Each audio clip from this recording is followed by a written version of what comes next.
Kerchow. Ciao. You watched the wrong movie, my friend. Weren't we watching Tomb Raider? No. Oh. It's Christmas time, so we're watching Christmas movies. Christmas? Wasn't it just Halloween? I was thinking it was just Thanksgiving a second ago. Oh yeah, that too. Fuck. But not anymore. So because of the season, not really. It's because we got paid, but you know, they were in the holiday spirit. We're getting paid. We watched Die Hard of the year 1988. Die Hard watch us? I watched Die Hard. Well, I fell asleep 20 minutes in, so I think it watched me at a certain point. That's kind of hot. Oh, yeah. Die Hard. John McClane watched you sleep. That's hot. For about 2 hours. A little less. It's the best I'm going to get today. No dilly-dallying. No bullshit. We're cutting right to the chase, just like God. John McClane would. Straight to the summary. Yes. The subject of one of the hottest debates of the season, always to be discussed, but never to be settled. The 35-year-old question, is Die Hard a Christmas movie? To answer this, we follow true modern-day cowboy John McClane as he tackles one of the most fearsome battles of any person's life. The Office Christmas Party. All right, starting to sound pretty Christmas movie to me. However, things take a turn when some woman starts getting a little too friendly and tries to get him to sleep over at her house. And to make matters worse, some pesky Christmas carolers come knocking and hold the entire office hostage with their terrible singing. All right. I'm done with the Christmas bit. Enough of that. Die Hard is an American classic that year after year manages to gather families around the warm fire with some hot cocoa to smash, blast, and yippee-ki-yay their way into the spirit of the holidays the only way Americans know how, extreme acts of violence. So, while we may not have an answer by the end of this recording as to whether or not Die Hard is truly a Christmas movie, I think there is definitely one thing we can all agree on, except Justin because he was asleep. Those FBI agents were fucking dicks and deserve what they got. I vaguely remember that, and I agree. Well, that tells a lot about what I'm going to get from you for the rest of this recording. Also, shout out to the dad from Family Matters. That guy was cool. Oh, was he the officer? I've never seen Family Matters. Damn, man, you never just saw Urkel? Just never grew up on Urkel, bro? No, I wasn't an Urkel kid. Crazy. Yeah. So we did watch Die Hard. This is how do we want to start off with the debate is Die Hard a Christmas movie or not? Do we want to? If it takes place on Christmas, it's a Christmas movie. That's my no further questions, Your Honor. Interesting stance. There was a Santa Claus in a tree, and there was those things. They said Merry Christmas. I did remember that. Did. A few times we got that. Yeah. I feel like somewhere in the middle of nowhere, maybe, some other country, that was Christmas, and this was just our way of trying to relate to them. I don't think I understood a word of what you just said. Awesome. Neither did I. I will not repeat myself because I have no idea what I just said. Yeah, no further explanations, Your Honor. It's a Christmas movie to someone somewhere. I don't know. Oh, definitely it's that. Christmas somewhere in the world, and that's what truly matters. Yeah, yes. Exactly. It was a movie that happened around Christmas with Christmas, and they said the word Christmas. Christmas I movie. would say, the ultimate supporting evidence for this being a Christmas movie is that the movie starts off or is initiated by the plot of dad's coming home for Christmas, and that is just quite honestly one of the most quintessential Christmas movie tropes, if you will. It's about dad coming home for Christmas, man. That's what it's all about. It is a compelling argument. I don't know. You don't really know anything about that, though, so I assume you're living kind of. I was refraining from making that joke. I assume you're living vicariously through the movie. I wanted to make that joke so badly. I was like, nah, we're recording. There's no way I'd get away with saying this Christian out of nowhere. Yeah, well, the main reason I do this is because Devin did not withhold himself either when this became a topic. The last One Piece recording that we did, Jesus Christ, Devin was on it in a heartbeat. I was you in that recording. I thought of the joke, and I was like, I'm just gonna not. Yeah. And Devin ate him alive. He hit the big red button and be like, "You ain't got no dad." Yeah, he was like, "What do you know? You ain't got no fucking dad." We'll about to find that so a cancel good. culture exists. Oh gosh, We're friends here. But we're all I friends. promise, I We do a swear. little trolling. We enjoy a little tomfoolery. Tomfoolery. I agree with you though. I think that's a very good point. Like a parent, usually dad, coming home for the holidays or making themselves available for the holidays does tend to be a common trope of Christmas movies. So I think that makes us all in agreement here that Die Hard is in fact a Christmas movie. And there's really no need to debate it anymore. I think we've settled it once and for all at this Yeah, point. you're welcome, America. I did it for you. Yeah, you're welcome, everybody. Can't believe it took you 30 years.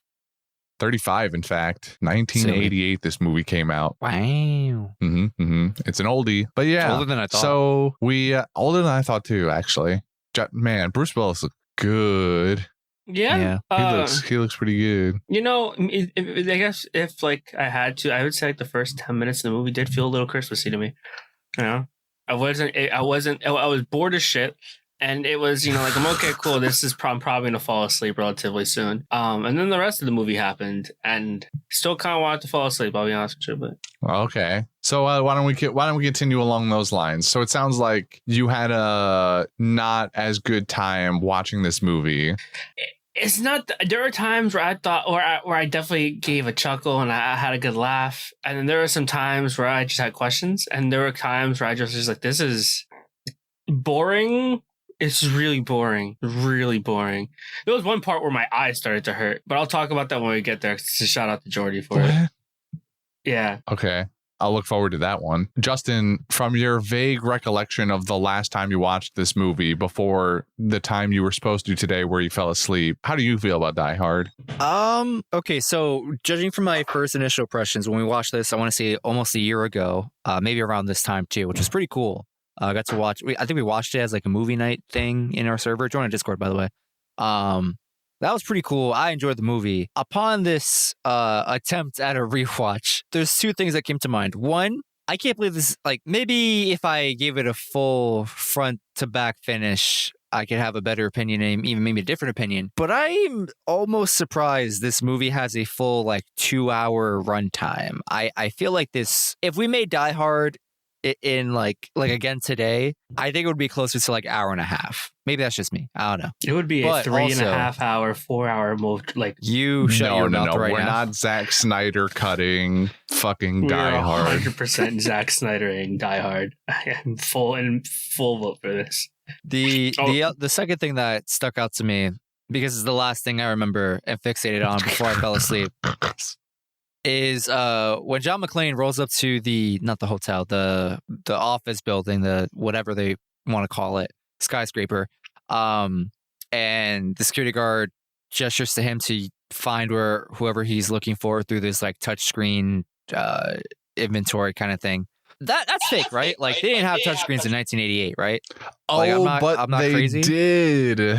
No shot. I can't. So I looked this up also back when, well, I shouldn't even say back. When I watched the movie, I was also taken aback by the fact that they just had a touchscreen thing in the lobby of a movie that takes place in 1988. So I took the time of my day in order to figure out what like the history of touchscreens here is. And so what I discovered was that the first application of touchscreens, like the first invention of it, was in the 60s. Really? They invented the very like rudimentary versions of touchscreens in the 60s. they started developing them more in the 70s as technology as a whole improved, and they were able to kind of apply it to make it more it's all about like conductive technology back then, especially conductive materials, and you kind of using the touch of your finger to be able to manipulate whatever's on screen. And it wasn't until like the early mid 80s where more common technologies started using touchscreens, like projectors or like high-tech video cameras and stuff. So touchscreen technology was indeed a thing and had not made like a ton of progress, but by the late 80s, early 90s, companies like HP and IBM were picking up touchscreen technology and beginning to use it for the first cell phones. Wow, that is the more you know, kids, the more you know. Pretty much. I fell down like a 15 to 20 minute rabbit hole looking this up. I'm so glad you brought it up. Now he has purpose. Now all that research went to nothing. I was going to get berated for Justin. What a stupid thing to fixate on. No, I know. I was also immediately like, touchscreen in the 80s, and little did I know it was a thing for like nearly 20 years at that point. It was crazy because I'm looking at it and I'm like, okay, like I've seen this before. This is definitely like a dated, older version of touchscreens, right? Like the really thick glass. There's probably like halogen tubes behind it going on. And I was like, okay, like this is accurate, but I'm like, this feels like it's a couple years early. Like either I don't know something, or VFX effects artists are really good at their job at this current moment in time. Both can be true, I guess, but I was just blown away. Yeah, that was probably an actual touchscreen. That probably was not even like computer generated or anything. Like he probably wasn't just like poking at a green screen flap. Like that was probably an actual workable thing that they had on set. I can't help but wonder what the budget was on like spent specifically on that one device. On that one piece of equipment. That's interesting. I wouldn't be surprised if that alone was a couple $1,000. Absolutely. At the time. The technology was still new, and when that happens, you got really, really large, really high prices for stuff like that. So, and to have it made specifically for a movie, also probably expensive as well. Wow, what a great time! What a great moment. So, you'd say, were you going to make any other points about generally the movie as a whole? I guess. Surprised by 2-hour runtime, given what I would imagine is just like a super simple plot. Maybe it was innovative for its time, and too many people have just ripped off Die Hard since then, and I'm somewhat overexposed to plot elements or some type of parallels with it. The touchscreen thing. The villains are funny. Like yeah, they are. The one that, or the scene that sticks out to me is when they're initially invading the building and one guy's trying to cut I assume like the phone line. He's like, sweating his brains out. He's like, it looks like there's a bomb about to go off. I don't know why he's stressing so hard about this, but everything's got to go according to plan, I guess. So he's like, where's the phone line? Where's the phone line? He's going through like hundreds of wires. And then his cohort just comes in with the chainsaw, just cutting through PCP pipes. He's like, I love that part. And I'm like, he just cuts through like 6 of them, and he's looking at his friend, yelling at him in German or whatever language it was that they were speaking. And the guy pays no attention to his friend trying to hotwire the telephone lines together or whatever he was doing. The CCTVs, I don't know. I think they were brothers, but yes. Was that the brothers? I don't know. It might have been. I just could not. I like that part. That part was funny as fuck. I thought that was great. That was good. I agree. Before that part, one of the very few, anyone who heard that enjoyed the presence of my mother asking me about dinner. I was like, before that we had the what's it called? There's 2 things that I enjoyed. The driver the whole Argyle. Argyle. He has a dope name, by the way. I've never met Argyle in my life, but I hope I do. Fucking character in the movie, easily. I love Argyle. He's great. But we got the yippee-ki-yay through the door. That happened. But it was also when the terrorists, whatever the fuck, the robbers, I guess, they broke in innately, initially. And as the black dude and the tall German guy that had the chainsaw, as they're walking into the building, they're having this conversation. They get to the front desk. The black dude delivers his punchline and goes bang, and the dude just pulls out a gun from his jacket pocket. And just as it was the only time in that movie where they had one cut, like there was the only one cut in the movie that I genuinely enjoyed. It was just really clever. It was really cool. And then the rest of the movie, it was kind of whack with some like funny bits here and there. But that one sequence of him walking into the hotel or the whatever the fuck it is building, delivers the punchline. He gets the security guard gets shot in the face immediately. I love that part. I don't know why. It just looked really clean. Bro, yeah, when he vaults over the desk and just Goomba stomps the now dead security guard in his chair was so disrespectful. I was like, bro, you ain't got to do all that. I love him. He was my second favorite character. That dude was great.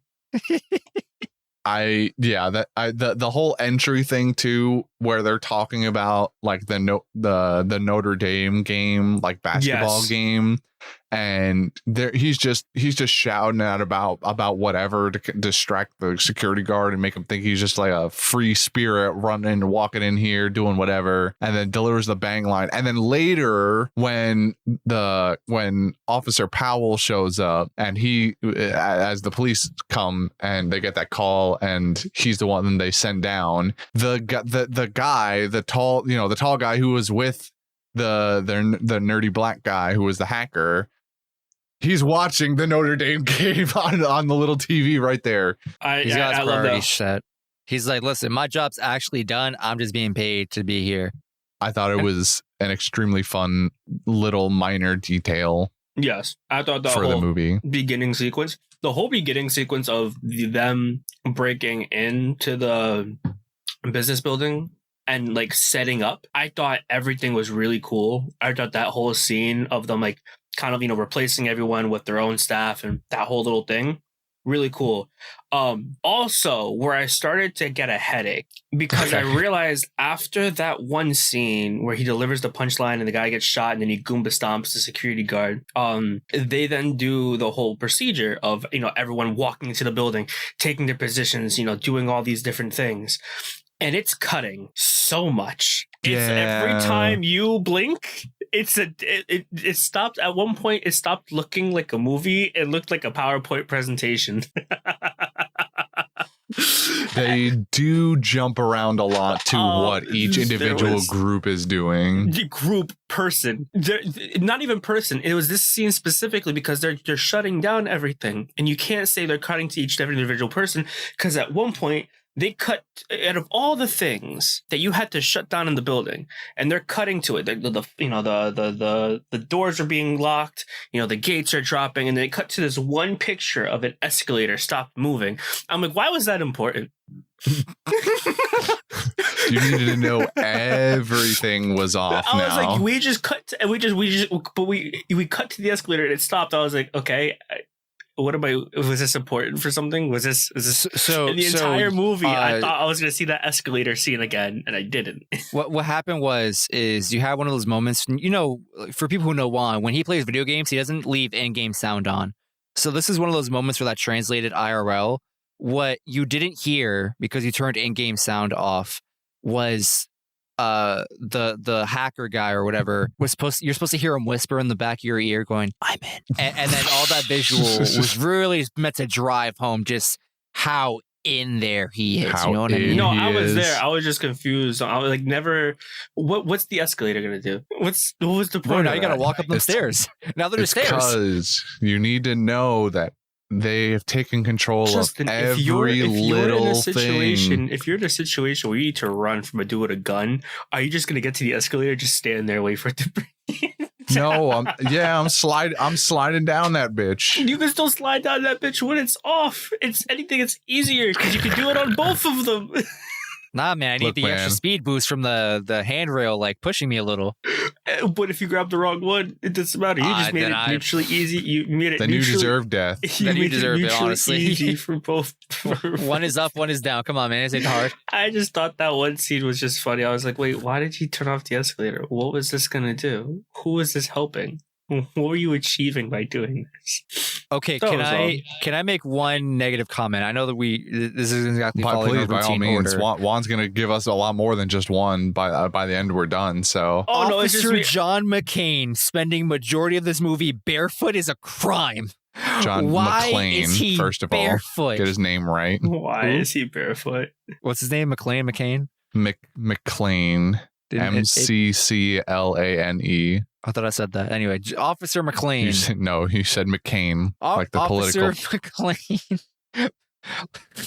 I'm just Or gonna laugh John. about his stuff. You could just say John Roy. No. Officer or Roy. McClane That's true. You can call him Roy. spent a large portion of this movie, if not entirely, Yeah, about barefoot. 95%. It was almost 95%. He was barefoot his entire time, and I just saw. I'm letting the movie replay in my background here. It's 40 minutes in, and there are no cuts on his feet. That's just a little silly little thing that I'm just hung up on. But why? Oh, don't worry, is we he get there. We get there. barefoot? Why? We is he use that part. barefoot? I honestly don't know. I don't have an answer for you. I also thought the I mean, I exact could same t- I thing. could tell you I the just didn't realize shoes. it. I can tell you why the movie says so there's the part where the robbery reaches the office floor and Yeah. John is doing the stupid like make a fist with your foot thing that the random dude on the airplane told him about. Do you remember this? I Yes. do. I really wanted to know what that guy was onto. Like I don't what know. was he cooking? Yeah, I have no idea what he's talking about. I've never heard this in my life. Might have to utilize it at some Experiment. point if I ever remember, just to see, because John had some kind of revelation. he has that argument with his wife, and she goes to give an acceptance speech or like a motivational speech, and he's at first remorseful about how the way the argument went. Then it cuts away and it cuts back to him like a minute later, and he's doing the stupid toe curling thing on the rug, and he's going, son of a bitch, guy was right. He's like smiling and he's like, oh, this is good. And then the robbery happens, and so he doesn't have time to put on his shoes anymore, and so he has to run around barefoot the entire time. There is a moment where he kills that first guy. He kills the youngest Accidentally. brother.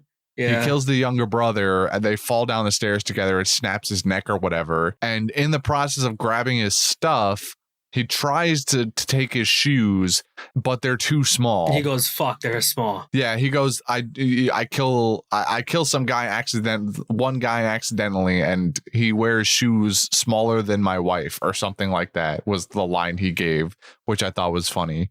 But yeah, Call so him a then bitch. I guess at that point he just assumes all of these foreign terrorist robbers have dainty little feet and aren't gonna fit his massive feet that Manly he has. feet. Yeah, his massive cowboy feet. So he just goes barefoot the whole ride, the whole way, and we get a little consequence for that eventually when Hans Gruber shoots out a bunch of glass in one of the shootouts. I hate his name. You don't like Hans Gruber? I need you to stop. What's wrong with Hans? Hans is just don't fine. like- Very stereotypical European Gruber? villain name. Gruber. Gruber. What's the matter? There's no way you can say Gruber and not like just chuckle a little bit to yourself. I hate I his just did name. it like 3 times. I hate Hans it. I don't believe Gruber. you. I need you to I stop. don't believe you for a fucking second. My insides are hurting. Like, You better me- put some respect on Alan Rickman, all right? It was listen, so much Alan easier. Rickman's a great guy. Hans Gruber, listen, bro, your last name's Gruber. Gruber. I mean, Gruber. I hate him. It's just such a fun word to say. How can you not smile when you say it? Him killing the first dude was the most. I hated it. If you were gonna just kill him, I was just upset that within the first 2 seconds of their encounter, if he was gonna kill him, he could have just shot him in the face. Instead, he whacked him with the gun, his toy gun. He just went boop, and they proceeded to fight for like what felt like 15 minutes. It wasn't. It was the longest, most drawn out gymnastics tumbling match that I've ever seen. I hated all of it. And when he died because he had his neck snapped, I'm sitting here. I'm like, that's how I had this feeling when he fights the older brother later in the movie. It's the same thing where the older brother like kind of knows martial arts and uses it a little bit, but then also at the end of the fight, he kicks John McClane into a bunch of like pipes or whatever. And so John is collapsed on the ground in a pile of these lead pipes. And instead of like kicking him when he's down or something or going for a gun, he belly flops on top of John and immediately gets rolled over and killed like 2 seconds later because of it. Yeah, from the top rope. He really tried to hit him with the body slam from the top rope and just got he got reversed so hard. It was the dumbest thing I'd ever seen. I had to pause the video and like put my head in my hands. It was so awful. But anyway, I digress. Yeah, and it's also I guess the trend for like the first few kills is I don't something. It was up until there was a dude who said you should have killed me when you had the chance, and then he like shot him through the table, and he goes, "You good? Yes. I'll keep that in mind." I was like, "Oh my god, you killed someone on purpose for the first time in this entire movie so far." Everyone up until this part was an accidental death, like you were Batman, and then and then he just decides to just light this one dude up, and he's like, "Oh, killing people, I guess." Oh, killing feels good, actually. It was just that whole part. I'm sitting here, I was just like, because it started with when he was talking to the first German dude that he kills. He goes, "How do you know you're not going to kill me?" He goes, "Oh, because cops have cops can't hurt people." And then Roy goes, "Oh, well, my sergeant's been telling me I've been doing that wrong this whole time," and then fights him. You could have just shot him. You could just right in the face. Your gun was in his face. It's because he made the snarky line about his captain, but he's still sort of wrestling with the idea of actually taking another life that way. A handful of dead bodies later, and then he's like, "All right, I guess." Well, yeah, I mean, he gets over it a little quickly, but I think different circumstances, man. I think he has the turn, honestly. Like, I think this is a relatively thought out plot progression because he wrestles with the idea. He accidentally kills the guy, gets the submachine gun, but then he gets the submachine gun. He's like, this feels a little empowering now. I mean, I kind of understand why they were going to. Yeah, I mean, the other thing is though, just before that, Takagi, the Japanese or whatever Asian, I don't think it's actually mentioned. So the Asian guy who runs that building, he gets murked right in front of John in that boardroom because John follows him into the boardroom. They're trying to get the code or whatever out of Takagi. And he gets killed in front of him, and so John, through the process of that part and the wrestling accidental death wrestling match with the other guy, he kind of comes to the realization. He's like, these people are. If I hesitate anymore, innocent people are gonna die. So he comes to the conclusion that murder is okay. A light sprinkling of murder. I'm not saying he's wrong. I'm just saying it took him way too long to get to that point. Here's what I'll say, and I mean this kind of genuinely. This kind of reminds me of Luffy from One Piece, where Luffy has zero stakes in anything at any given moment in time, but someone randomly is nice to him. In this case, Mrs. Takagi paid for John's limo and maybe some other stuff, but mostly the limo, right? That's enough for John to be like, I had a bond with this man. I spoke to him. He bought me a limo. I met Argyle through that limo ride. He might even pay for my plane ticket where I met this other guy who taught me the secret to life is curling your toes on a carpet. It opened my 8th chakra or whatever, my 8 inner gates. I reached nirvana.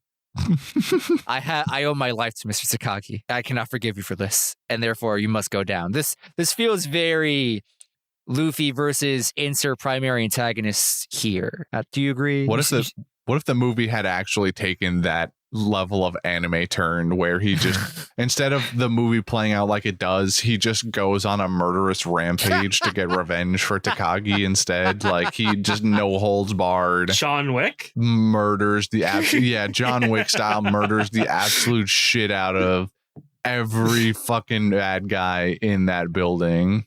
But then that would have been a great movie.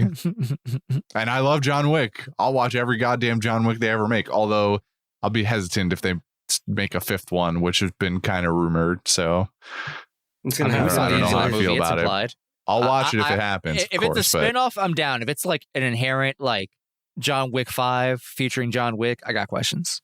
What if The Rock and Vin Diesel are both in it? About family. I might have to be out, actually. I said I would watch every John Wick movie they ever make, but if Vin Diesel and Dwayne The Rock Johnson feature in the John Wick movie, I think I'm out. That becomes absorbed in the Fast and Furious universe, and we can't support that anymore.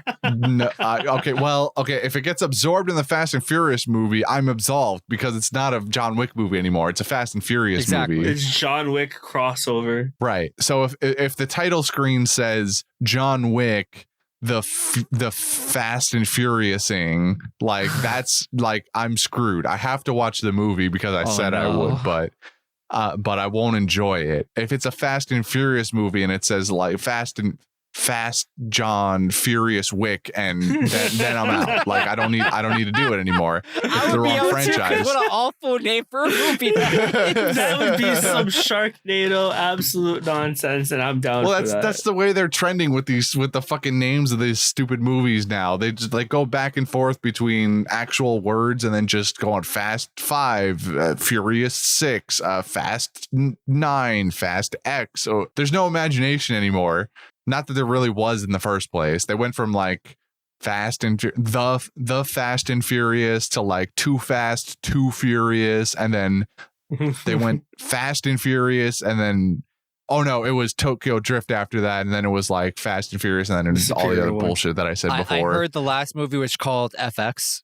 They can be bothered to write. It was called Fast. It was called Fast X, and then they shortened it to FX. Well, I guess back on track. Where were we? Yeah, we were talking about. Right. Sorry, large tangent. No, it was fine. Back on track. We got to Takagi getting shot, and then more importantly, Johnny. Is this the part where Johnny's fighting all the all the guys by the window, and he sees he's trying to break the he's trying to break the window to get attention from the cops that are coming, and in the process, we get two reoccurring characters, Sergeant A. Powell and the machine gun.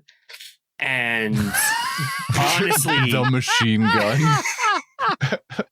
He loses that machine gun like the next scene. I don't know what you mean by he makes that he runs that machine gun. That same machine gun for the entire movie up until he doesn't. He loses that machine gun when he has to go down the elevator shaft. I could have sworn he had the machine gun up until the standoff at the very end because he ran out of bullets. He kills like 18 guys with the same gun. He just gets another one. He's picking up bullets. It's Call of Duty. That's how that works. No, he literally loses it to go down the elevator shaft to avoid the brother who's hunting him because he got his little brother killed. I feel like if you pick up the same machine gun, it's just you're just reloading. It fell to the bottom of a pit, Star Wars style, and it's respawned like Luke in his Skywalker's hand. It's just at the bottom of a pit now. It respawned. It's just how that works. No, it's all point. He hit a save point and he got his. No, it's not how it works. If he loses the machine gun and picks up the exact same machine gun, he never lost his machine gun. It's Archimedes submachine gun. Looks like the same machine gun, shoots the same like the same machine gun, sounds like the same machine gun. It is the same machine gun. Must be the same machine gun. It's not really Archimedes' principle, but either way. Close enough. He had the whole machine gun, same machine gun up until that machine gun ran out of bullets, and he was like, "Wait, there's no more dead bodies." What am I supposed to do? Yeah, no more reload states. And he just like, words. We're gonna talk our way out of this situation finally. No, that's when switching to your sidearm is more effective than reloading, and it goes to the pistol. Yes. I learned that one in Rainbow Six Siege. Mm-hmm, mm-hmm. Right. Yeah. So I just want to go on record also that I think I'm pretty sure Sergeant Powell is my favorite character in the movie. Really? Okay. That guy was great. He I was don't know. cool. He was just a fun like guy on the radio character who also wasn't afraid to talk back to his dumbass superior of that other, like the chief of police, I guess he probably was. Yeah. Mhm. That guy was dumb, and then just wouldn't listen to anything that John or Mr. Al Powell wanted to say. So just like the banter and the quips between the two of them, it's just so much fun. It's just feel like you're listening on two boys shooting the shit in the basement over some beers or something, except one of them's in a building with a bunch of terrorists getting shot. One of them is chilling outside. The other one's literally dying or close to it. Every time John hops on the radio, he's got a new injury. Shot. Al's Stepped just on chilling. glass. I need help. Christian, I love to hear you say this, because if you love Officer Powell in Die Hard, I think you'll love him even more in Family One Matters Piece. featuring Urkel, where he also plays a cop and he's quite quippy. Oh, okay. Maybe I'm in. I might be into Family Matters now. Am I a Family Matters guy? I think so. You're about to be. I think so. We're gonna watch the pilot after this. So a big part of like the middle of this movie is the fact that during one of his killing sprees, John ends up with the detonators to a fuck ton of C4 that we don't know about at that point in the movie, but we learn about later. And Hans Gruber is really looking to get these detonators back. And so like 30 minutes in the middle of this movie is dedicated to them trying to hunt down John so they can get those damn detonators. And sort of one of the kind of cooler moments, I guess, is when Hans himself goes up to the rooftop to kind of inspect that the C4 was installed properly. And John McClane just kind of waltzes up behind him and goes like, "Hey, buddy, how you doing?"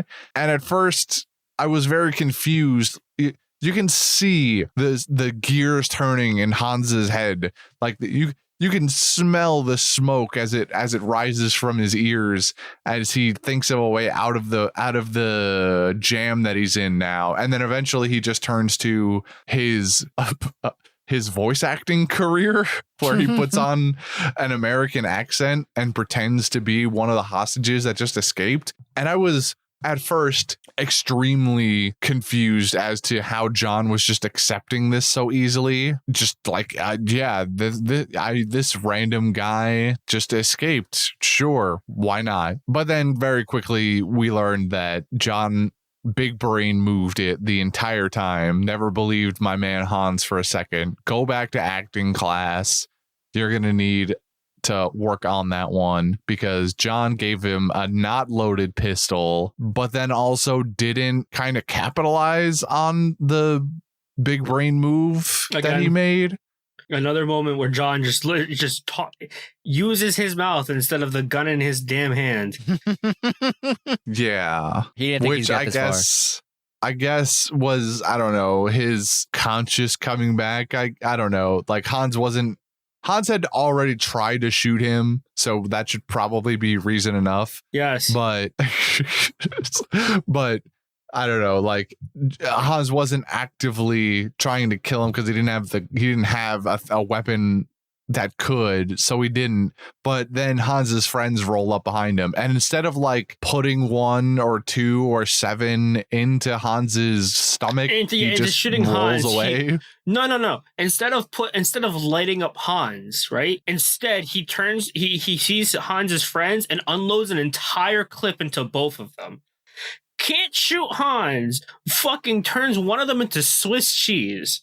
But then has to like run away again, I think. Yes, but that's what I'm saying. It's like, okay, cool. Like you couldn't shoot Hans because you wanted to talk shit. The second you saw his homie, you didn't let him talk shit. You just eviscerated them. You let Hans talk this entire time, talk all that shit. The second you see another random white dude, you just like, bullets everywhere.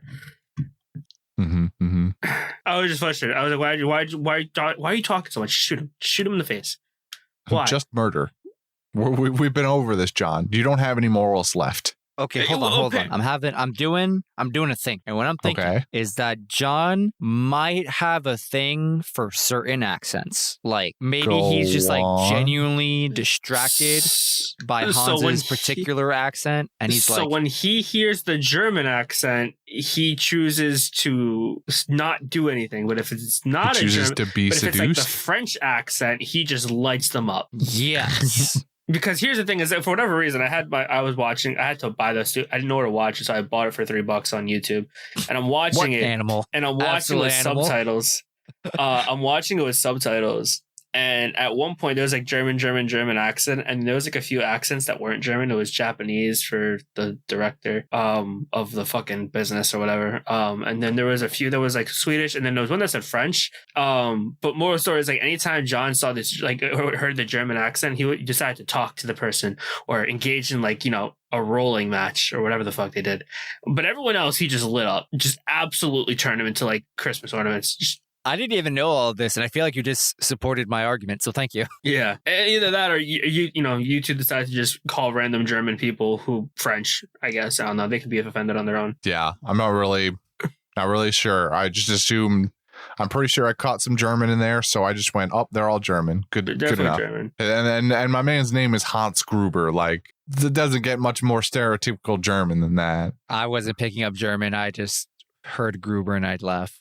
he could have been any type of Eastern European in my brain. Right. So then it's also around this time too. So in the background, we've been getting different scenes of this reporter guy trying to stick his nose everywhere and try and get the scoop on what's going down here, because they're outside, they're trying to get a hold of the police chief, and then my man Powell, I think, at one point, and then he sends the chick off when they learn John McClane's name finally, and he's like, go learn everything you can. I need pictures of John McClane. And so she comes back eventually with a fucking everything that you need to know about John McClane. And then so what do? Where's Spider-Man? They where is he? God damn it. Your real J. Jonah Jameson came out a little too hard, didn't it? Yeah, just tiny bit. So eventually it leads them to end up at the house where the mom lives, or rather his wife, and he has to threaten the Spanish housekeeper with deportation to get her to let them in. And then they interview a 5-year-old child, tell him to give mom and dad their last words. I'm like, what is going on? I hate these guys. Yeah. Or more specifically, this one guy, really. But still, I just could not stand this entire like news broadcaster guy subplot that just ultimately leads to Hans discovering that the woman that he saw in the lobby all that time was John McClane's wife. Yeah. And maybe that's the point. It probably is the point that I'm supposed to hate this guy's guts, because spoiler alert, he shows up in subsequent movies. So you're just kind of stuck with him for a while, and I dislike it. There was one character who I did for literally up until his very final words. I hated. Okay, I assume we're talking about the same guy. Yeah. So,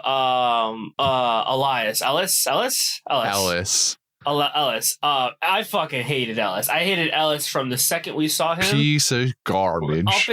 Up until his very last words, where he learned he fucked up and he was trying. He was like, "Yo, like, please, like, I made a mistake. Please, like, please help me." And Roy caught on immediately, and he was like, "Yo, like, it was the one scene where like I was doing other things while watching this movie." But it was this one scene that definitely drew my attention in. Because I was like, for a second it took me for a spin, and it was also like the only point in the movie where I like kind of rewind to watch it a few times. When they're talking on the radio and they're kind of speaking, which has been said in the movie multiple times, it's listening between the lines, hearing between the lines. When you're listening to their final conversation on the radio and they're kind of hinting at what's going on between words. It was very telenovela. It was very drama. It's a lot of drama to it, and I loved it. It was great. It was for that one scene. Ellis was actually a really cool character, and then he knew what was gonna happen when he picked up his Coca-Cola for his last drink, and he leaned forward and he was drinking his Coca-Cola, and all you hear on the radio is just bang. I was like, oh no. I felt bad for like a few seconds. It's like an irredeemable character. I hate him throughout the entire movie, but that very last scene with him was I enjoyed it a lot. See, I don't know that I can agree that I ever felt bad for him, because he initially walks into that room to sell out John McClane in the first place. As I said, irredeemable character. I don't think the character gets redeemed in any way, shape, or form. But that last scene, his very last scene with him on the walkie-talkie to him drinking that last sip of Coca-Cola, I was like, that scene was done well. I liked that scene. Oh yeah, I think the whole way that thing plays out, because John starts begging over the radio that everyone can hear. By the way, anyone with a radio, which I think is this is also just like, this is I such like a this cool movie thing because of that. Yes, well, like everyone being able to hear it, but also everyone being able to hear it is like, why does everyone just like have access to the emergency channel that the police use? Because what really sealed the deal there, like, okay, fine, the robbers, they've prepared for this, they figured it out, whatever. But then Argyle in the limo figures out that he can tune into the exact frequency. He just goes like, oh, the police are on this line, boop boop boop, and he can hear everything now too. It looked like he had a cop radio in his car. I cannot confirm. I don't know why you would. I guess it's a Takagi high luxury vehicle, and so like maybe it would, but I don't know. When Argyle was able to tune into the the local radio station and be able to hear the police chatter, I was like, what are you talking about? Why? But I digress. The whole scene where they can all hear Ellis and John talking, and John's like fucking pleading with him to tell them, you do not know me. You don't understand what these guys are like. If you say you know me and we're friends, you're fucked. They're gonna hold you hostage. They're gonna kill you to try and get to me. And it's exactly what he doesn't say all this, but it's what he means, and it's exactly what happens. Yeah, he because goes. He Ellis plays just like, oh, slowly realizes. Friends. He goes, "Oh, we're best friends." It's almost like he said it and he knew what was going to happen. Because the second he says it, there's the silence and he goes, yeah. And he picks up his drink. He knows. He's like, this is my last night. When he said it, he was like, I think. That was the weird part, where it was like, it almost knew exactly what he was doing. Like, he was like, yo, like, I'm fucked. Like, I'm not leaving this room no matter what. And so he goes down not snitching, because he's like, yo, because I think it was at one point he figured out, he's like, yo, if I tell them, they're gonna kill me, and if I don't tell them, they're still gonna kill me. So at the very last second, he goes, fuck it, I just, big dick move, I'm not gonna snitch. And he doesn't. He holds to, and they put him out, and it was awful. But at the end of the day, I was like, yo, like he didn't snitch. Like, he's like, yeah, if I'm gonna die, I'm gonna die, at least to some moral standard. I feel like you're giving Ellis a little too much credit for this. Character. All in all, I hate the character, garbage character. I can't preface that enough. I just think that last scene with Ellis, I was like, wow, it almost looked like for that one cut that he was in. Like I said, one of the reasons I had to rewind it is because I was doing things while watching this movie, and I thought for a second this was a different character, because I was confused, because this character, because Ellis is now magically different, and I was like, I like this Ellis. This Ellis is cool. Ellis throughout the entire rest of the movie, absolute garbage, but this is a different character, and I like that. That was it, though. That's fair enough. It's one of the better scenes in the movie. We also, going back to what we were at before, when it was Ellis, Roy and Hans in their little conversation, because Justin brought it up earlier, so I don't know if Justin remembers, But when they're having their big shootout, once Hans and Roy have met each other, Roy is hiding in like a little cubicle room, and they light that fucking room up, and Hans screams out, "Aim for the glass!" And so they start. The guy's like, "Why would I?" He goes, "Shoot the fucking glass. Just Don't lights ask up. questions. Don't ask questions. Just shoot the glass," knowing specifically that Roy has no shoes on. So in order for him to leave that area, he has to now walk on a minefield of spiky Legos. Which he does, brings us to the scene that made my toes curl into fists the most. When he's digging around for the pieces of glass in his feet. For the pieces of the glass in his foot. I'm sitting on a train watching this, and my toes are curling so hard. It's too bad they didn't have any rug in there. I wish they did. It's just something about it. I just couldn't. Not with a straight face, just talking casually to some dude on a radio, just be pulling large pieces of glass out of my foot casually. Giving his last words, by the way, for his wife to this guy. Yes. Sergeant Powell as well. I was like, I would be... Getting shot in the back probably sucked. Pulling the glass out of his foot is just... That sucks. That makes me... That sucks. Yeah. It's one of the more... I suppose we'll call it graphic scenes outside of the couple of times people get shot in the head, just point blank like Takagi and Ellis. But I agree. It's a very, like you said, toe curling, kind of gets under your skin scene if you're not that into this sort of thing, if you're not great with blood or specifically those types of situations. I think it's definitely, I like horror movies and things that do have a decent amount of gore in them. So it's not necessarily the blood or the gore that makes that like toe curling for me. I've stepped on glass. It sucks pulling it out when it's only a small piece of glass. This dude's pulling, this dude's pulling out like long shards of glass from his foot. Pulling out small shards of glass from my foot sucks. I can only imagine that just him slowly, you can see it too. He slowly pulls the glass out. You can see the glass sliding out of his foot slowly. I'm like, why is this so big? Why is there so much glass in his foot? It sucks. That whole thing made me feel uncomfortable on a personal level. After that, we have... Isn't this the part where the FBI comes in now, right?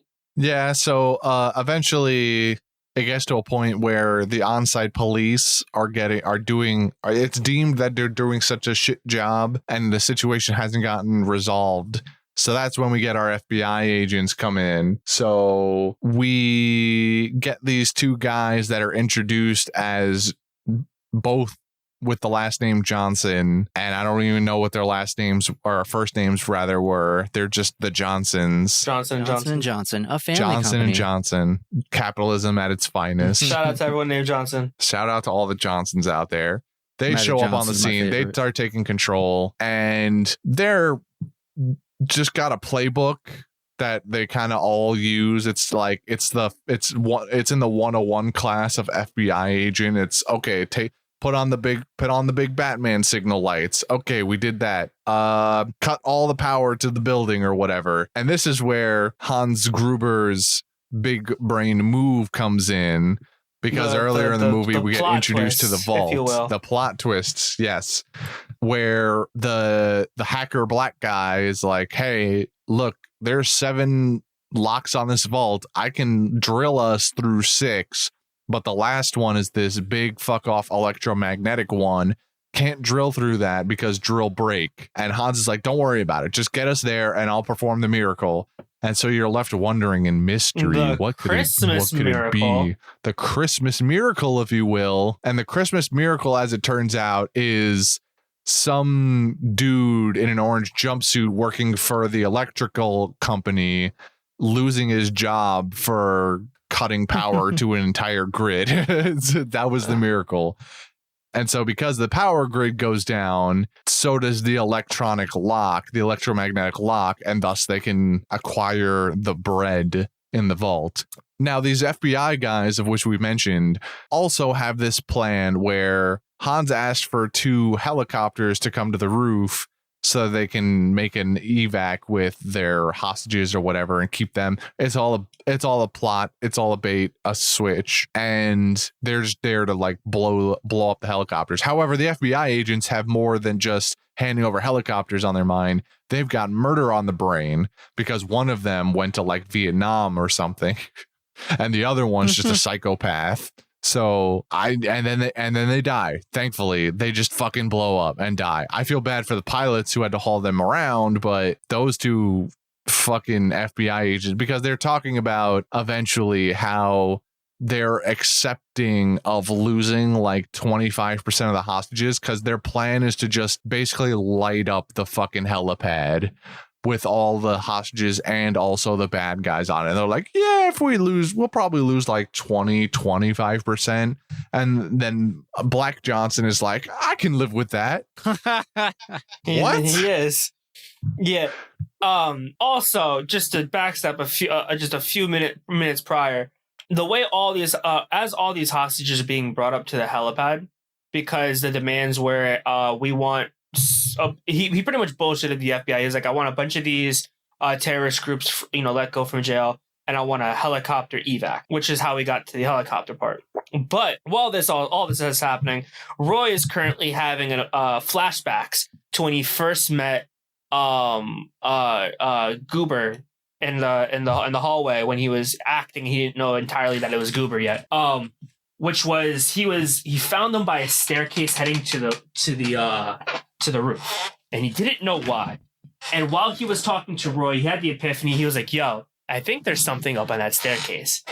He proceeds to go to where he found Goober and where around where he was looking, and there was just a bed, like a long trail of C4 underneath the roof. Yeah, here's the metric fuck ton of C4 we mentioned earlier. Plot of why they needed the detonator this entire time. And so the FBI was gonna light up all the civilians, and whoever made it out, congratulations, you win, Squid Games. But even if you did win the Squid Games, you were going to get absolutely blown to pieces.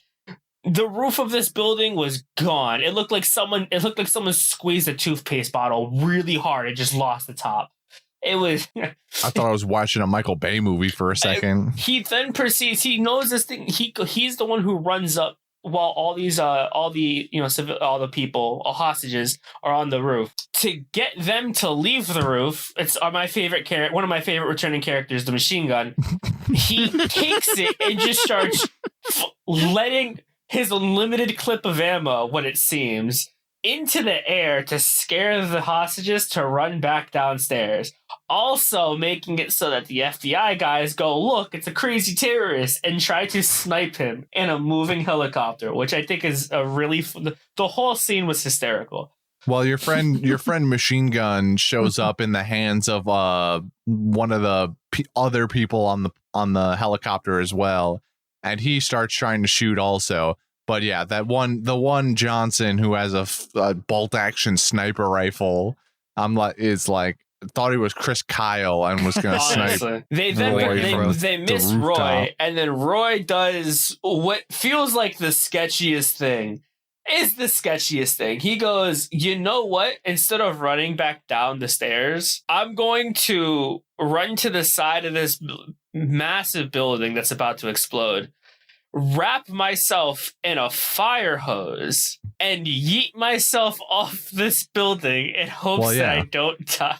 Of course, wouldn't you? Because this is a Christian Bale movie, apparently. I mean, we've all been there before, honestly, I guess I'm the one who's behind that. Yeah, I was 8 when I first did it. Yeah, he just jumps off the building with a fire extinguisher wrapped around him, which I just thought was hysterical. Fuck. And then we get, then he's pretty much preparing for his kind of like the final. We're getting to like the conclusion of the whole business tower nonsense. And he unfortunately, my favorite character, the machine gun, Roy opens up his gun and he goes, we're out of ammo. The unlimited ammo finally kicks in. We had a good run, buddy. And he goes to meet up with Hans. for his final little conflict with him. But he still brings machine gun. But he still brings machine gun to fake him out. Fake everyone. Yes. Yeah, because you can't forget machine gun. Never. No man left behind. Getting to this part, I'm laughing on the inside of my head because when he flies through the fucking window and the FBI agent goes, "I really hope that's not a hostage." This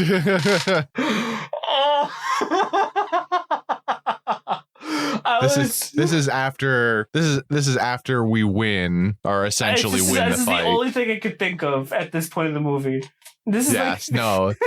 So John pulls this move where he walks up with machine gun, but then is forced to put it down because Hans has his wife. And so they have this whole showdown thing where then they start laughing. I don't remember exactly how that happened anymore. I think our boy John makes some kind of snide remark, and then they start laughing, and then Hans is finally about to go shoot him, but luckily John has taped his pistol, because it's always faster to switch to your sidearm. He's taped it to the back of his neck, and he knew in his heart of hearts that Hans was going to make him put his hands on his head. And so he nails the other, the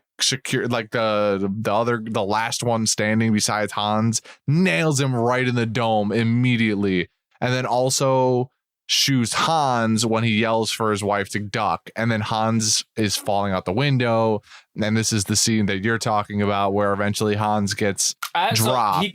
John gets blasted through this window, and he's a classic villain falling out a window moment. It cuts to the FBI agent's point of view, like from them looking at the building, and all they see is a body falling from the top of this building. And the only words they speak are, "I really hope that's not a hostage." And that comes from the chief of police too. And the chief of police. So at some point in this movie, everyone gets an opportunity to be the comedic relief. Somebody gets a zinger or a one-liner at just about every moment. Maybe minus the older brother who's just angry the entire time because his little brother is dead. No, he had a quick little remark. It wasn't a zinger. It wasn't comedic relief. It was when he started his fight with Roy. After he throws him down the stairs, he goes, "We're both from the same profession." He goes, "I know we're both in the same profession, and we're supposed to be professionals, but this one's personal because Roy killed his brother." I thought that was a cute little liner. I was like, "Oh, that's nice." That's a good little line. And so, yeah, Hans falls to his death very slowly, by the way. I feel like they slowed down that clip by like 50% because he was falling for a long time. I need you to understand how long that fall was. To me, that was a really long fall. It felt like that cut for him falling took forever. And this is where I have to make I have to come clean about something that I did when watching this movie. No. I was really fucking busy today, and I didn't think I was going to be able to watch this movie in time. So to let you know how long that fall was 15 seconds long. I watched this movie at 1.25 speed. No, we lost a soldier on this day. Not another one. I had to.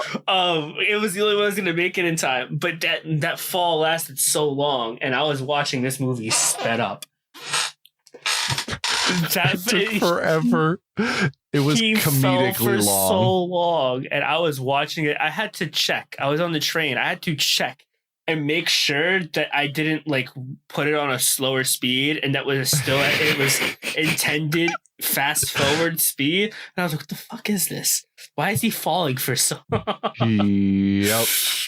And then just when you think the movie's over, we're getting all the feel good moments. Everybody's meeting back up outside the building where everyone's congratulating each other on a job well done. And then for some reason, this is another of the few gripes I have with the movie.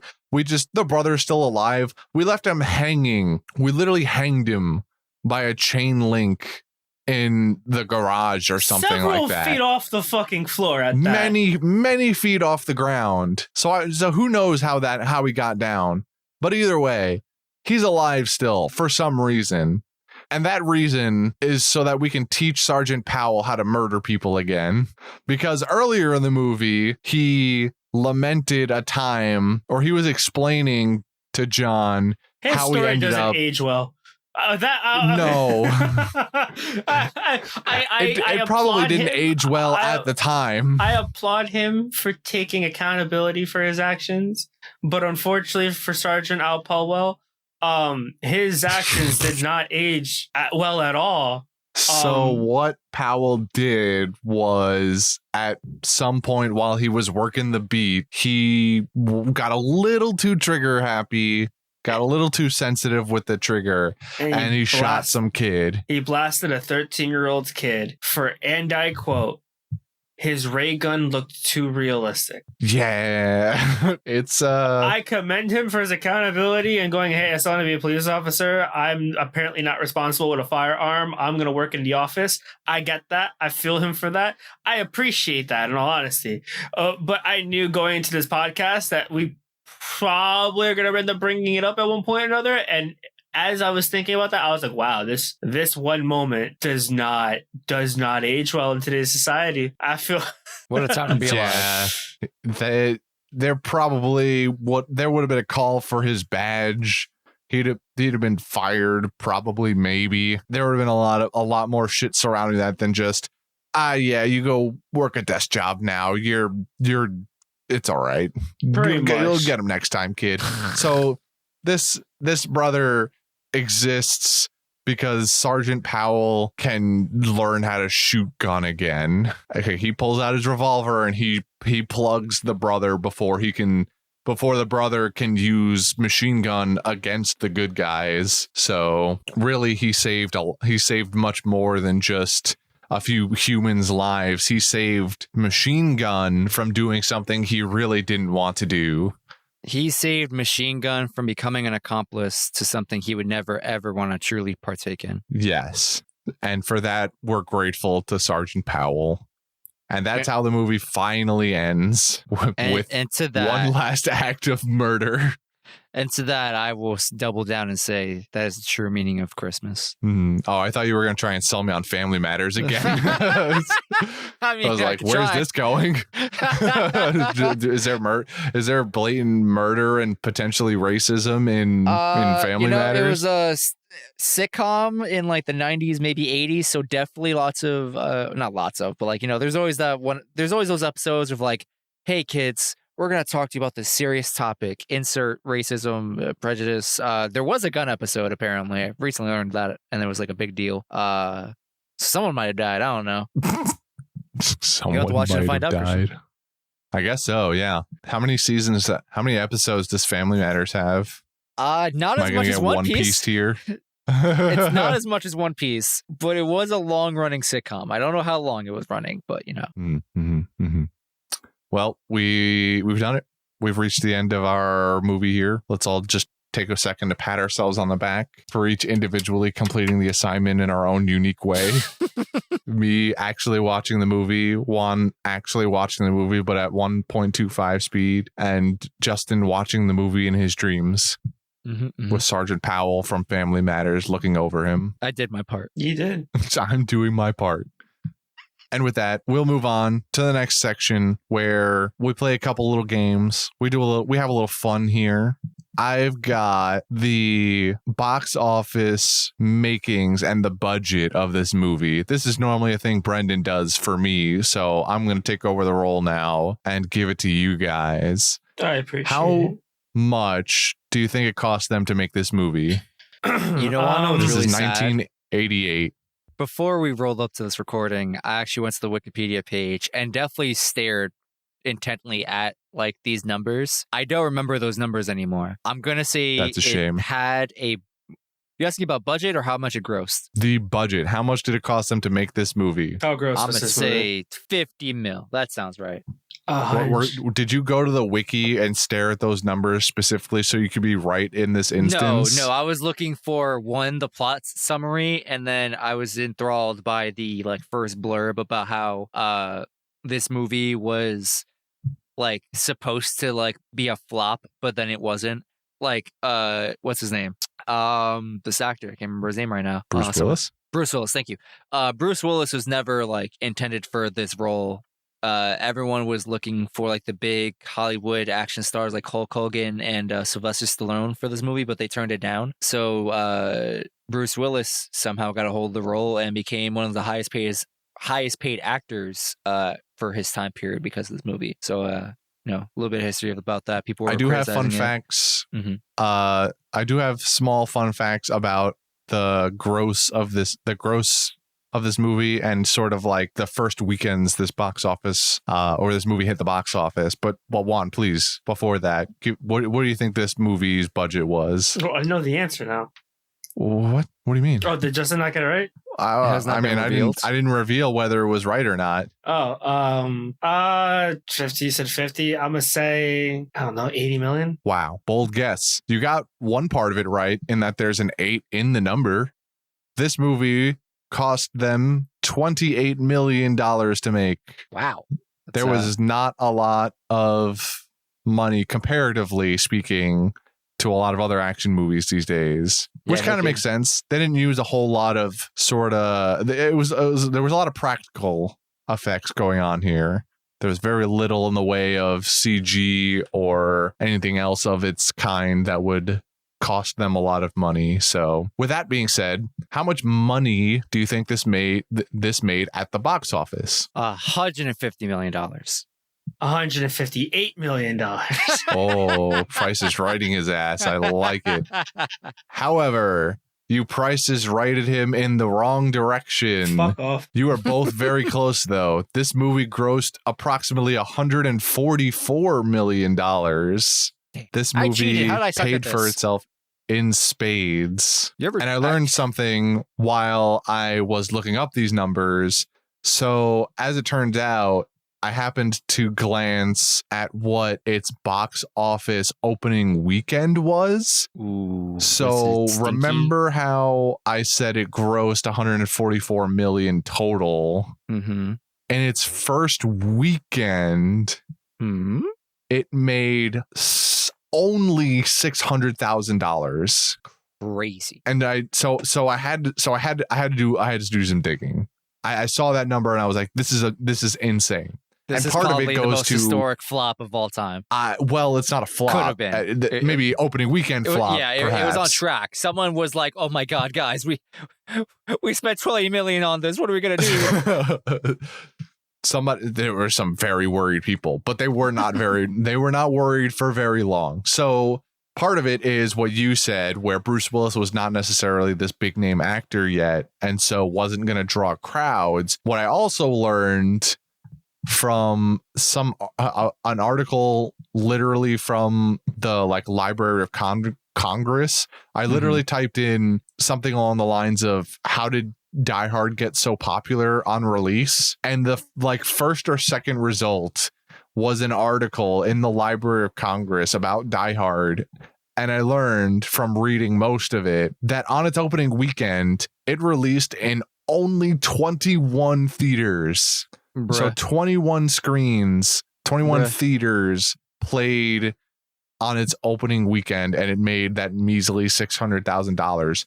The following weekend, it blew up so much in that time, that weekend, and then the following week, the subsequent week. The following weekend, it was in 1,300 theaters. Jesus.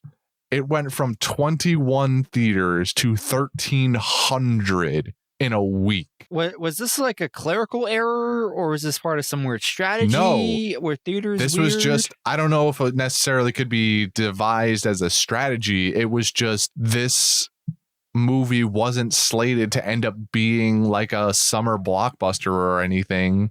They had a list of very small name actors, not a huge budget, just another action movie. It was slightly different at this time, especially the 70s and 80s.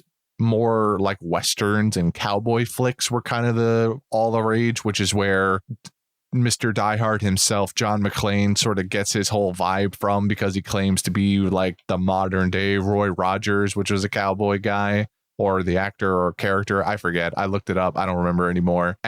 But word of mouth spread this movie so far and hard in 1 week that it reached a peak of about 1,700 theaters and eventually became the huge success that it was. And a lot of people attributed it to sort of I guess you'd call it more relatableness. Like they referred to John McClane as more of an everyman's action hero because he gets severely hurt. He has an attitude of like the working class, as people would refer to it as. He's a cop, down to earth guy. And so people, from what I read from somebody else's research on the topic, people tended to resonate with that. And I can kind of see it. So that is my fun Die Hard opening weekend fact. Thank you for sharing. Piggyback onto that for a quick second. Some other, I guess, not discoveries, that's the wrong word. But anyway, some more thoughts stemming on this film's success and, just analyzing it and writing think pieces about it. Some people read the movie as time went on as, a commentary on things such as, and I'm reading from this Wikipedia page here, vengeance, masculinity, gender roles, and American anxieties over foreign influences. Some of those things I think would be really cool to read about in this context. Other things I feel like are kind of obvious. Isn't every terrorist movie just something about foreigners doing something to our country in some capacity? That's just that is like kind of the unfortunate trope that like outside foreign immigrants, invaders or whatever are like constantly the bad guys in these types of movies. And the film industry has tried but not really that hard to kind of overcome that. But this was still the early days of action movies. About John McClane challenging gender roles. That's what I want to read about. Send me those articles. Well, I think the gender roles is probably specifically attached to his wife as like the bread maker the breadwinner for the family, and her like sort of taking up the big office role and being the one kind of in charge of the family, as opposed to the cop who just sort of stayed behind because he couldn't accept that his wife got like a way better job in a different place and just kind of like left him behind, was willing to leave him behind for it. I think that's probably the gender role. We've learned that he was trying to make his marriage work, and we appreciate that. Well, by the end of it, he was definitely trying to make his marriage work. I think it worked. There. Nothing like a little trauma bonding. Am I right, folks? Hey, I know all about that one. It's like, I'm in now. I mean, I have a dad, but I have a trauma bond. I see you, John McClane. All right, now on to my favorite part. I've scoured Letterboxd for the best reviews that I could find for the movie Die Hard, Christmas movie of 1988. And you guys are going to guess for me what the star ratings are of these. And I'm going to be honest with you, everyone universally likes this movie. There are next to zero. It's a fake out. No, you can't fool me. I promise you this is not a fake out. No. We're talking about the 2-star reviews. You can't lie to me. Wink. Also, this is the first time I think I'm participating in this, so I'm excited. This is the first what? I think it's the first time I am participating in the star rating review. Is that true? A second at most. Maybe, yeah. All right. Well, welcome to your first, maybe second star rating review, Letterboxd review thing, Bob. Possibly less, depending on my performance. You are not super far behind. I think Brendan and Devin both have like 3 points or something. I don't know. I lost track. All I know is that I'm pretty sure they're tied and they were like really going at it. They're fighting behind the scenes over who's best. And Juan's just kind of here, still contemplating whether or not Morbius 2 is going to happen at some point. I can only hope. I can only hope too, because then somebody will surely make us watch it for Panda View, and I'll get to talk to you more about how useless Morbius is in the entire universe. Yeah. Anyway, this isn't Morbius. This is John McClane's Die Hard, and this is the first review. Also, conveniently, the most liked review. People really resonated with this review. I've said review about 6 times in the last 2 sentences. I hate myself. John McClane be walking around Nakatomi Plaza barefoot like it's a fucking Quentin Tarantino fantasy For the uninitiated, Quentin Tarantino allegedly has a large foot fetish. I feel like you can't say allegedly when we have evidence to support the case. Well, there can be evidence, but until There's Quentin a Tarantino large comes amount out of evidence. I mean, there can be an overwhelming amount of evidence, but until Quentin Tarantino comes out and goes like, "Yeah, I really love feet, dude. I'm not willing to put a stake in it yet." I feel like his movies speak for himself, but to throw my hat in the race here, I'm starting off safe. We're going 3.5. One. You there, buddy? Going 4. I like the idea, Justin, but you needed to combine your answers. This was a 4.5 star review. Of course it was. You needed Juan's 4 and your conservative half to create the perfect review. 4.5 stars. This was the number one review. People really like taking digs at Quentin Tarantino. Did he even Next direct review? this movie? No, absolutely not. What? But he was it's because John McClane was barefoot the entire time. Anyway, Okay. Next review. Crackling fire in the fireplace. The soft glow cast off by the lights in the Christmas tree. The smell of pine trees. The nostalgic ambiance created by Christmas decorations. The promise of a scrumptious and indulgent Christmas dinner. Watching Bruce Willis violently kill people on a lazy afternoon. Pure poetry. Given that 5 this out of 5. review is rather sensual, and while detailed, I would not describe it as passionate. I will therefore assume they did not give a passionate review in terms of star ratings. So I'm going with 3.5. Another conservative guess for you. Juan, I think I heard you say 5 before. Was that right? Yes, I did. Juan is correct. Yeah, This was a glowing 5-star review. This person definitely agrees with us that Die Hard is a Christmas movie. And honestly, I think a lot of the people from the reviews, from what I remember, are definitely in the camp of this is a Good Christmas movie. old-fashioned American special. All you need is a little bit of violence.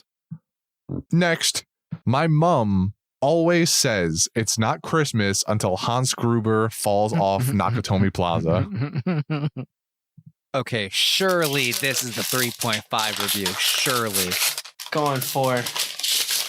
It is surely not the 3.5-star review you're looking for. This was another glowing 5-star I wanted to say review 5-star. on I was like, there's no way we're doing 2 back to back. Oh, you got multiple choice, son. I did.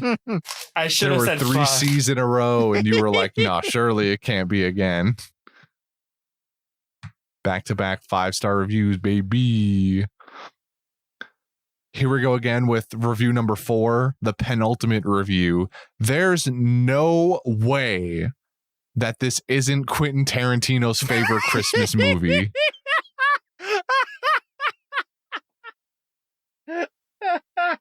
Okay. Well, I would like to say 3.5 5 out of 5. Shut up. It's Consistency. 5 out of 5. What I It's 5 am out of- actually going Would to I say... dare give you a third 5-star review in a row? Yes, I would. I'm 5 going out of 5 5. stars. One, because you said it was penultimate, and penta means 5, and I think you're dropping hints for me because you feel bad for me. I'm taking That's the not what 5-star that word review. means. 5-star review. Take it or leave it. 2 guesses for 5 stars. Yeah, what about it? You got, son. No! But you were close. This was a 4.5-star review. I would have cried if it was 3.5. I would have laughed really hard if it was.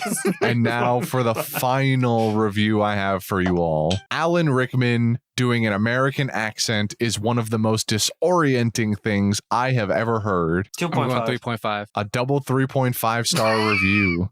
2.5. How did we get Oh, here? you said 2.5. I said 2.5. He said 3.5. My bad. Okay. I got it now. I got this in the bag. Secured. Easy. Easy. Justin, you're correct. Oh my Finally, God, you have let's achieved go. greatness. There was a 3.5-star review.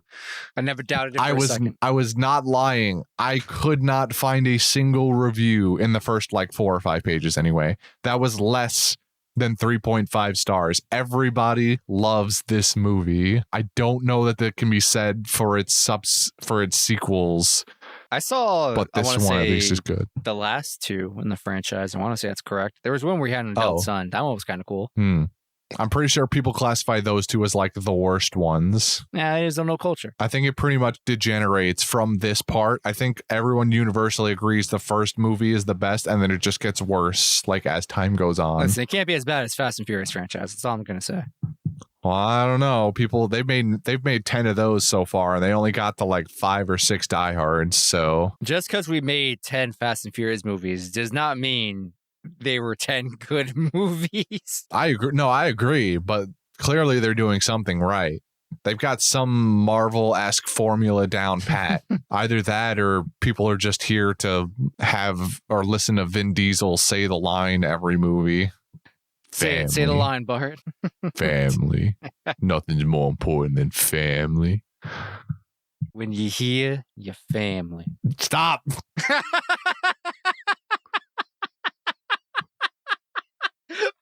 I don't want to go to Olive Garden. I want to go to Olive Garden. Visceral reaction. You bring this up every time now. I'm pretty sure we talked about this also like on the last One Piece recording. I don't remember the context anymore. You just have a violent reaction to Olive Garden. Yeah, because I'd rather go to like actual Italian restaurants, not the phony ass shit, unlimited breadsticks looking ass. How are you going to hate on unlimited breadsticks, bro? That's awesome. If anything, that's like Italian plus. It's super Italian. Unlimited bread. No. Justin's about to get attacked by a bunch of people. Just a nice loaf of bread with some butter. That's it. That's all I need. I don't need the fancy garlic bread sticks. Wow. Imagine turning down garlic bread, bro. Butter. Insane. Butter. Could be me. But you know what can be you? Oh. The guy who does the outro plugs. Oh boy. Thank you for listening to us tonight. If you wish to reach out to us on social media, you can access us on Instagram and Twitter at Panda Sightings. If you wish to send us emails about anything and everything, you could do so at pandasightings@gmail.com. We have a community Discord. If you wish to talk about mostly One Piece, but you know what? Come in here and say, hey, I really like Die Hard. And I'm sure more than half of us will love to talk about Die Hard with you and how the preceding movies and sequels aren't that bad. Or maybe they are. I don't know. We can talk about it. You can find the links to our Discord in the bio. You can find the link to the Discord and the link in our bios on our social media platforms that I mentioned previously. We have a Patreon. If you wish to financially support us, just as Twigo, Easy Life, and now our community member Taco, as they are our producers and are the reasons we do these movies that you're listening to right now. We also have a merch shop over on redbubble.com/pandasightings and get cool One Piece related stickers and get them printed out and shipped to your door in sticker form, or, take the concept and put on a water bottle. It's pretty cool. It's pretty neat. We got lots of options for you. You should check it out. Am I missing anything? I think we got everything. We're doing reels now on Instagram. We're trying to post them everywhere. They're doing pretty well. So, if you ever just come across our content, please just share it. Oh, review us. 5 stars Spotify, 5 stars Apple Podcasts. Write a review anywhere. Audible, Amazon, Apple Podcasts. I like reading them because they're, really nice and sweet. So we'll be on Yelp. Yeah, review us on Yelp. I'm down. I'll find it eventually. Can you review a podcast on Yelp? Exactly. I believe it. We'll work on that. No worry. We'll make it happen. We'll find an address. Well, one final thank you to Easy Life for the recommendation. And believe it or not, we'll be coming at you again with Die Hard 2 eventually, courtesy of Twigo. There's a list. There is a list, but this one's just funny because one said the one and the other was like, all right, well, then do the second one. Do it again, wrong. But worse. Allegedly worse. We'll find out if it's worse. Allegedly worse. Out.